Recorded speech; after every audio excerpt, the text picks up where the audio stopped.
Hello, so we're in the second location, which is the tunnel. And as you can hear, it's super reverberant here. As you can see, it's very wet, so it's difficult to walk around.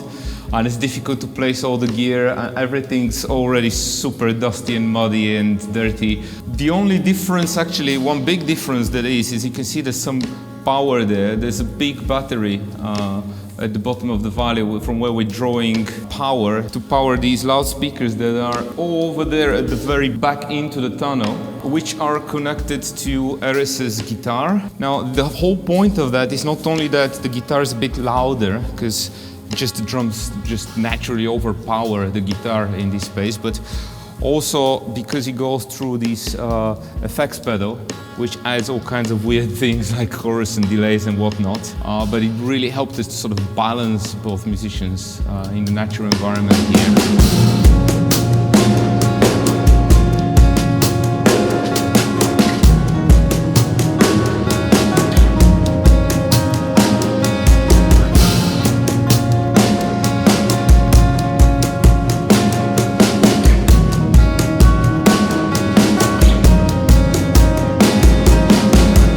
We're back to the tunnel. Last time we didn't have as much time as we wanted to finish recording in both locations, and because part of the idea of this project is to mix the sound of the different spaces, we came back, and today we're overdubbing guitar, cajon, cabasa, potentially some other things. So today we're using this quadro mic that I'm currently talking into. The idea of it is that I'm going to use it in XY cardioid, so I'm going to use only the front two capsules, and they are going to be pointing at the guitar, the cajon, the main instrument that we're recording. That way I have a stereo recording of that instrument, and for the room mics we have a pair of edge duos, and this time what I'm doing is basically two edge duos are connected to the Zen-Q mic pre's and the Zen-Go mic pre's. So the last thing that we're doing today is to run the closed snare mic from the valley into the tunnel through the speakers. That way we're reamping the closed mic of the snare of the valley and getting the sound of the tunnel on the snare specifically. I'm just gonna hit play here for a second. You can hear it in the background playing, and we're using again two edge dual mics to record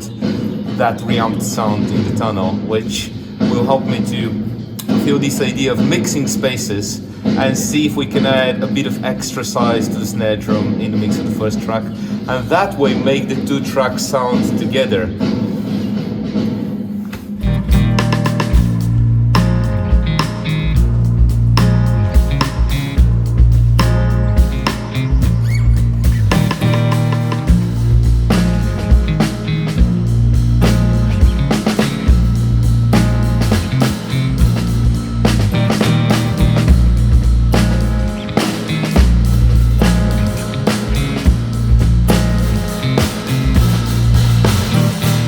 So my vision about this project was to be able to mix these different spaces, the acoustics of this tunnel and the valley downstairs, which I had as an idea in my mind for a long time, and I've done it a few times, but not to this extent, and I'm really happy that we managed to record everything that we did today here.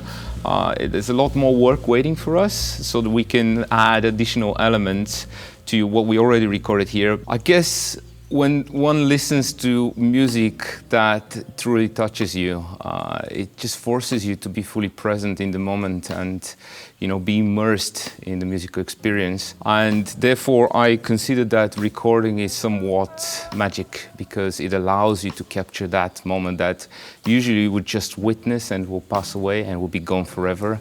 And, very often that's the beauty of such moments, that, you enjoy them and then they're gone, and that's absolutely fine. But the magic of recording is we can actually preserve that moment. And Zen-Q has been perfect for what you see happening here, because it's bus powered and very portable, very easy to use.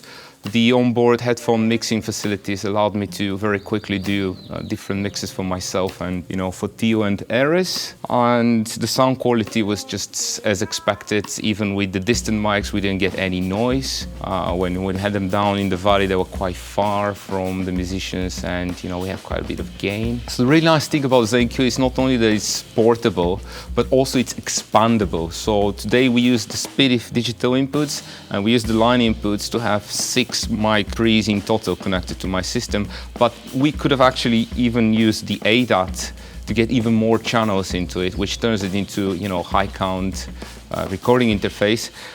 Obviously, because of the situation, it was just better to have less microphones and less things to think about.